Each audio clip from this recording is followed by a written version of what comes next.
ကိုင်ပေါက်တဲ့အချိန်မှာခုဆာနာဂီဒါမျက်နှာချက်ပေါ်တိုက်သွားတာကြောင့်ဆာစကေကချီတိုရီနဲ့ကျမ်းမြေကိုရှော့တိုက်လိုက်ပါတယ်ဒါပေမဲ့အဲ့ဒါကအယောင်များတိုက်ခိုက်မှုဖြစ်ပြီးမျက်နှာချက်ပေါ်ကဆာစကေကခုဆာနာဂီဒါနဲ့အီတာချီကိုထိုးလိုက်ပါတယ်မင်းကတာမာလာပြီပဲဆိုတဲ့စကားတစ်ခုနဲ့တူဘေးကိုလက်ညှိုးထိုးပြလိုက်တဲ့အချိန်မှာခံရကနေမထပဲဂန်ဂျူစုတုံးထားတဲ့အီတာချီကိုတွေ့လိုက်ရပါတယ်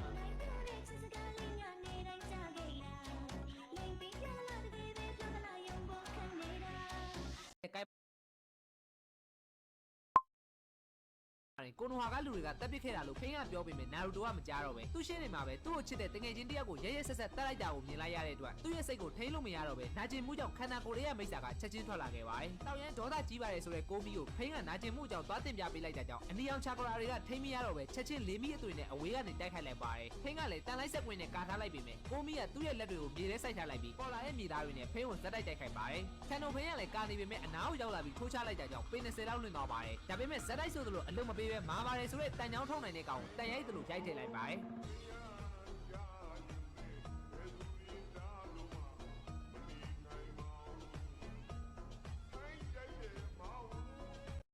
်ကိုနိုဟာကလူတို့အကြိုက်ဆုံးသက်ကောင်ကနှာဘူးသခင်ကြီးဂျီရာယာပ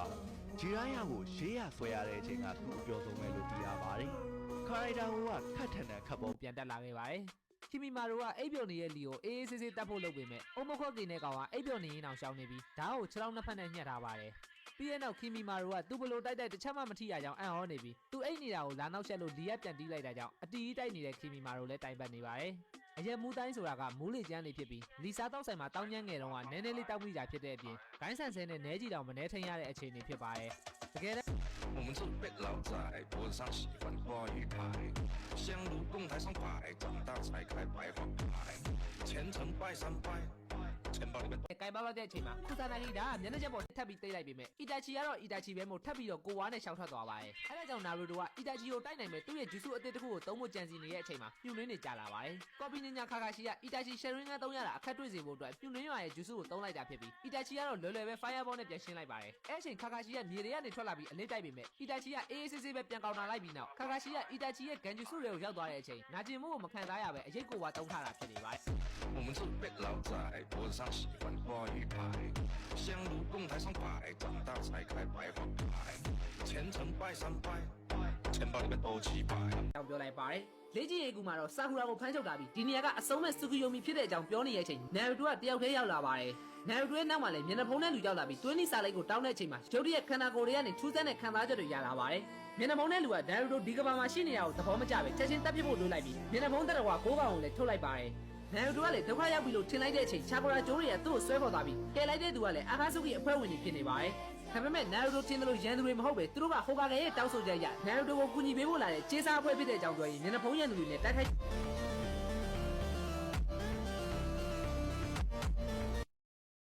ရဲ့အတွက်ကြက်ရိုက်နေပြီးခိုဘီကလည်းကိုနိုဟာကတငယ်ချင်းတွေကိုအာယုံသွားစားနေပါတယ်။တိုက်နေရာစင်ငန်းကိုထိသွားပြီးမြချက်ချင်းပြန်ပေါ်လာပြီးခါခါရှိရဲ့ရှေ့မှာလည်းပေါ်လာပြန်ပါတယ်။ဒါပေမဲ့သူ့ကိုအကုန်လုံးကကြော်သွားဖို့လုပ်နေကြလို့တစ်ကိုင်းကြောင်တစ်ခုနဲ့နေရာဆောင်ကပေါ်လာပြီးလိုက်ရိုက်နေနေနဲ့သူ့ရဲ့တိုင်ကိုနေညာအမှုပညာဟိုဝင်ဒီဆွဲကျူစုလို့နာမည်ပေးလိုက်ပါ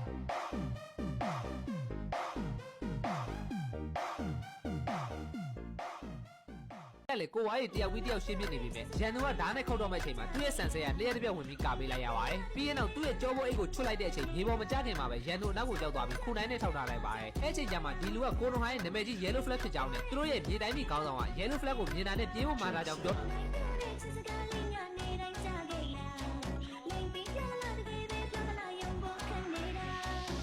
ချက်ချင်းအစည်းခံလိုက်ရပါတယ်ဒါပေမဲ့အိုဆူဇူကီဆိုတာကလည်းမြညာသမိုင်းတစ်လျှောက်လက်ဖျားနီးနီးကျန်းတဲ့ကောင်တွေဖြစ်တဲ့အတွက်အဲ့လောက်နဲ့တော့အနိုင်ယူလို့မရသေးပဲအီလူကိုင်တာခဲရုနိုမီကိုတိုလို့ခေါ်တဲ့ဒန်နာအီလာဂျူဆုနဲ့ပါပြန်သိမ့်နေရကြောင်းငယ်တို့ကသူ့တငယ်ချင်းကိုအချိန်မီကယ်လိုက်ရပါတယ်မမိုရှိကီရဲ့လာဗာကြောက်ရွံ့ထုကြီးကိုခူရာမာထေးဘီစပေါင်နဲ့ပြန်ကြိတ်ပေမဲ့ထင်တယ်လို့တိုးမပေါက်တာကြောင့်ဆာစရဲ့ဆူဆာနိုအမ်မာရီပါတက်ပေးလိုက်ပြီးမမိုရှိကီပြောတဲ့အစင်းလိုက်တတော်2ယောက်ကပဲတစ်ချက်လောက်ပိုင်းပြလိုက်ပါတယ်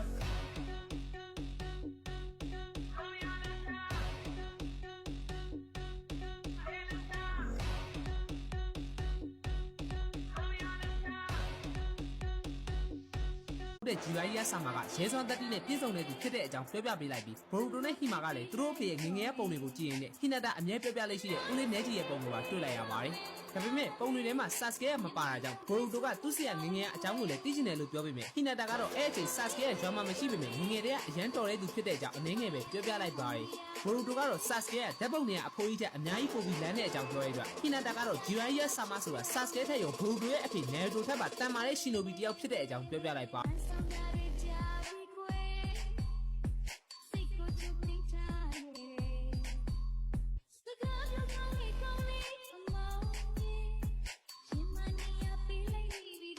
တဲ့ဂျီရိုင်းရ နေတော့ကနေပဲရှင်းကြည့်ပါမယ် Yellow Flash လို့တောင်တင်စားရလောက်တဲ့ Shinobi War မှာအမြန်ဆုံးလူသားကိုနိုင်မို့ဆို Itachi ကခံကျေးစုနဲ့ဖန်ပြီးမှာကိုရှာမှာပါအဲ့လောက်မြန်နေတဲ့ကောင်ကအာမသေးရစုနဲ့လည်းလောင်မှာမဟုတ်သလိုစုစာနုံနဲ့ကောက်ရိုက်လို့လည်းမရှာပါဘူးခံကျေးစုရဲမရအောင်လဲ Yellow Flash ဆိုတဲ့နာမည်ကအလကားရထားတာမဟုတ်ပါဘူးတေးကြပေါက် Fourth Hokage ကလုံအောင်ရှောင်းပြီးဘာစင်းကန်းနဲ့ထူလိုက်ပါလိမ့်မယ်အဲ့ဒါကြောင့်ဝင်တာက Fourth Hokage ပါ我们是被老仔，脖子上喜欢挂鱼牌，香炉供台上摆。 Yellow Flag ကအရေးနိုင်နေတဲ့ကိုနိုဟာရှီနိုဘီတွေစီကိုရောက်သွားပြီးသူ့ရဲ့ခုနိုင်တွေကိုရန်သူတွေစီပြစ်ပင်ဖို့နဲ့ကြံတဲ့ကိစ္စကိုသူဆက်လုပ်မယ်လို့ပြောလိုက်ပါတယ်။ဒါပေမဲ့ကြံတဲ့သူတွေကမယုံသလိုဖြစ်နေရကြောင်းသူတို့တွေကတယောက်ကသူခိုင်းတဲ့အတိုင်းပဲလုပ်ဖို့ပြောလိုက်ပြီးကိုနိုဟာ Yellow Flag ရဲ့တိုက်ခိုက်မှုကိုမြင်ရတော့မဲ့အတွက်မျက်တောင်မခတ်စင်တယ်လို့သတိပေးလိုက်ပါတယ်။တစ်ဖက်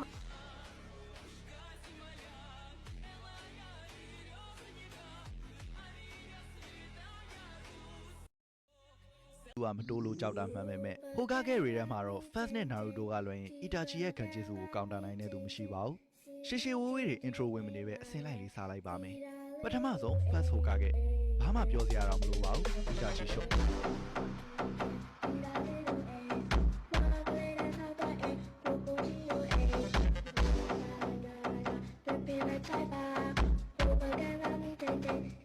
ဒီလောက်အများကြီးကတော့ဘလုံးမှမဖြစ်နိုင်တဲ့အတွက်ဒါကလည်းချင်းမြောက်တဲ့ကိုဖွင့်ဖို့လုပ်နေတယ်။ပြင်မြန်တဲ့အလင်းလန်းတစ်ခုနဲ့တူ KB Warrior ဘေးဘက်ဝင်ကြီးတောင်နေစီကိုရောက်သွားပါတယ်။ခါကြီးကလည်းအဝါရောင်အလင်းလန်းထဲမှာပြည့်စရာမီနာတို့ကိုတွေ့လိုက်ရတဲ့အကြောင်းအံ့ဩသွားပြီ။အဲ့ဒါက၄ယောက်မြောက်ဖို့ကလည်းဒါသူ့ဘက်ပဲဖြစ်တဲ့ကူရာမကောင်နဲ့ဘူစီမာကီနာရိုတို့ဖြစ်နေရကြောင်းနှစ်ယောက်လုံး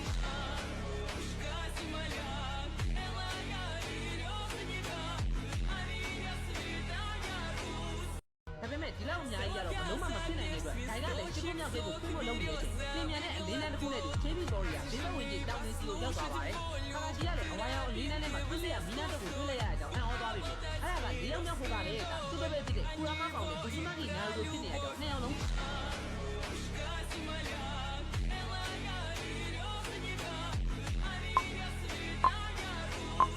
ဒါပေမဲ့ဒီလောက်အများကြီးကတော့ဘလုံးမှမဖြစ်နိုင်တဲ့အတွက်ဒါကလည်းချင်းမြောက်တဲ့ကိုဖွင့်ဖို့လုပ်နေတယ်။ပြင်မြန်တဲ့အလင်းလန်းတစ်ခုနဲ့တူ KB Warrior ဘေးဘက်ဝင်ကြီးတောင်နေစီကိုရောက်သွားပါတယ်။ခါကြီးကလည်းအဝါရောင်အလင်းလန်းထဲမှာပြည့်စရာမီနာတို့ကိုတွေ့လိုက်ရတဲ့အကြောင်းအံ့ဩသွားပြီ။အဲ့ဒါက၄ယောက်မြောက်ဖို့ကလည်းဒါသူ့ဘက်ပဲဖြစ်တဲ့ကူရာမကောင်နဲ့ဘူစီမာကီနာရိုတို့ဖြစ်နေရကြောင်းနှစ်ယောက်လုံး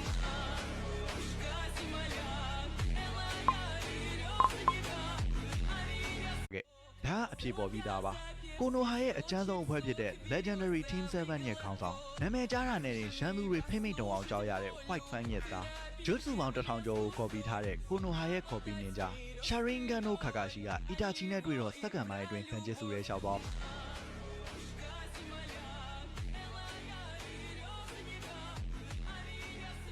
Fireball ဂျူဆူကိုပဲ project ပြန်သုံးပြလိုက်ပါတယ် Sasuke ကလည်းသူ့ရဲ့အတောင်တစ်ဖက်နဲ့ကာထားလက်ချက်ကြောင့်ဘာမှမဖြစ်သွားပေမဲ့ Uchiha ရဲ့အထင်ကြီးက Fire Style Fireball ဂျူဆူတွေကိုဗျိုင်းတစ်ဖက်သုံးလိုက်ကြပါတယ်ဒါပေမဲ့ Sasuke ရဲ့ Fire ဂျူဆူကပိုပြီးအားတာလာတဲ့အချိန်မှာ Itachi ကသွေးတွေစီးကျလာတဲ့ညာဘက်မျက်လုံးကတစ်စစ် Amaterasu အနက်ရောင်မီးတောက်ကိုသုံးလိုက်ပါတယ် Amaterasu ဆိုတာယူသားမငြိမ်းမချင်းဒါမှမဟုတ်တူလောင်ကျွမ်းတဲ့အရာမကုန်မချင်းမငြိမ်းတဲ့ကြောင့် Sasuke ရဲ့မီးတောက်တွေကတခဏကျွန်တော်ကူမတီတော့စားစောတာမို့လို့ ပုံပြောင်းထားတဲ့နာရူတိုဖြစ်နေပါတယ်။ပြီးရင်တော့သူ့ကိုချုပ်ထားလိုက်ပြီးနောက်ကထန်တိုဖိကိုရာဆင်ရှူရီခန့်နဲ့ပြစ်လိုက်ပေမဲ့ဖိကလည်းစွမ်းအားပြန်ရသွားပြီဖြစ်တာကြောင့်နာရူတိုရဲ့ဂျူဆူကိုသူ့ရဲ့စွမ်းအားနဲ့တုံ့ပြန်ပြစ်လိုက်ပါတယ်။အဲ့ချိန်မှာပဲလဲနေတဲ့ဖိကိုမျက်လုံးပိတ်လိုက်ပြီးနောက် Sage Mode Racing ကနှလုံးနဲ့နောက်ဆုံးက Recall လုပ်တဲ့ဖိကိုတိတ်ပြစ်လိုက်ပါတယ်။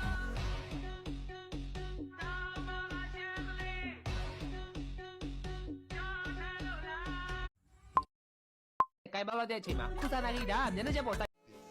solta putaria, mente santo, solta putaria, porra. Esse é o início, doce barulho do fundo. Cê muito bem dessa mina, a peça nós já conhece. Cê muito bem dessa mina, a peça nós já conhece.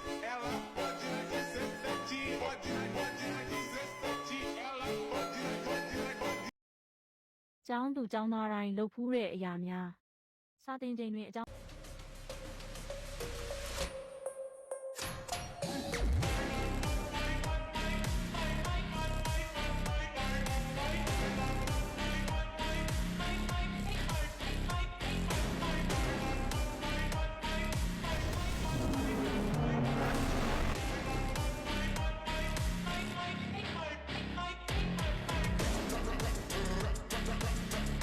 Poxa vida mudou. E hoje eu não quero mais pegar você. Sabe por quê? Porque sabe, eu vou pegar e laraiara. ဒီမျိုးသမီးဟာရေခဲတုံးကြီးအရေးပြောသွားတဲ့အထိစာကြည့်လိုက်မှာစာဆက်ဖတ်မယ်လို့မိမိကိုယ်ကိုစိန်ခေါ်ခဲ့ပါတယ်။သူမထိုင်ချလိုက်ပြီးအလေးနဲ့စာဆက်ဖတ်ပါတယ်။ဒါပေမဲ့2နာရီကြာတဲ့နောက်မှာတော့ရေခဲကလုံးဝအရေးမပြောသေးပါဘူး။ဒါကြောင့်သူမမတ်တက်ရက်ပြီးရေခဲတုံးကိုလေပူနဲ့မှုတ်အပူပေးအိတ်တွေအများကြီးထုတ်လိုက်ပါတယ်။အိတ်တစ်ခုချင်းစီကိုအပူပေးပြီးအားလုံးကိုရေခဲတုံးပေါ်ကပ်လိုက်ပေမဲ့ဘာမှထူးမလာခဲ့ပါဘူး။အဲဒီနောက်မှာတော့သူမဟာမထင်မှတ်ပဲအပူပေးဆက်တစ်လုံးထုတ်လာပြီးရေခဲတုံးကိုချိန်ကစာဆက်ဖတ်ပါတယ်။10မိနစ်ဆိုတာချက်ချင်းကုန်သွားပါတယ်။ထပ်မဆောင်နိုင်တော့တာနဲ့စာကြည့်လိုက်ခဲကတခြားကျောင်းသားတွေကိုကူညီဖို့သူမအကူအညီတောင်းပါတယ်။စိတ်ကောင်းရှိတဲ့အတန်းခေါ်တွေကလည်းသဘောတူကြပါတယ်။သူမကရေခဲတုံးပေါ်ဆောင်တစ်ထည်အုပ်လိုက်ပြီးအားလုံးဝိုင်းဝန်းပြီးရေခဲတုံးရေပြောအောင်နည်းမျိုးစုံနဲ့အစွမ်းကုန်စူးစမ်းကြပါတယ်။ရုတ်တရက်ရေခဲတုံးကိုနေအောင်နဲ့ရွှေ့လို့ရတယ်ဆိုတာသူမသတိရသွားပါတယ်။လေးလံနဲ့ရေခဲတုံးကြီးကိုလှဲပေါ်တင်ဖို့သူတို့ခက်ခက်ခဲခဲစူးစမ်းခဲ့ရပြီးအပြင်ဘက်မြက်ခင်းပြင်ပေါ်ကိုဖြည်းဖြည်းချင်းရွှေ့ခဲ့ကြပါတယ်။သူမကမြက်ခင်းပေါ်ထိုင်ပြီးစာဆက်ဖတ်ပါတယ်။အချိန်တော်ကြာတဲ့အထိနေပူထဲမှာသူမကိုယ်တိုင်တော့အရေးပြောမတက်ဖြစ်နေပေမဲ့ရေခဲတုံးကတော့နည်းနည်းပဲအရေးပြောပြီးအကြီးကြီးကျန်နေပါသေးတယ်။စာဖတ်ရတာမောပန်းလာတာကြောင့်သူမနားကျင်လာပြီးအားလုံးကို2နာရီကြာရုပ်ရှင်ကြည့်ဖို့ဖိတ်ခေါ်လိုက်ပါတယ်။နေဝင်ပြီးမှောင်သွားတဲ့အချိန်ထိရေခဲတုံးကလုံးဝအရေးမပြောသေးပါဘူး။နောက်ဆုံးမှာတော့သူမဟာဒီစိန်ခေါ်မှုကိုရှုံးနေကြောင်းကြေညာဖို့ဆုံးဖြတ်လိုက်ပါတော့တယ်။ဒီမျိုးသမီးဟာရေခဲတုံး Grade 3 ရောက်ပြီဟဲ့ Moviendo los kilos los culados, moviendo los kilos los culados,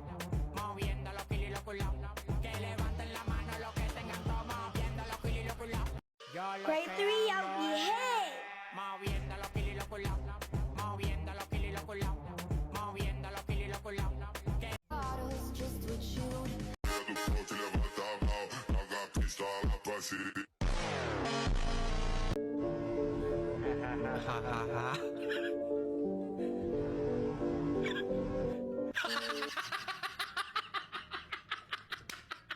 Ini video lama tapi tetap lucu anjir.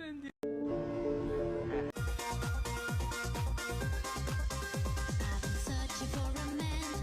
all across Japan just to find you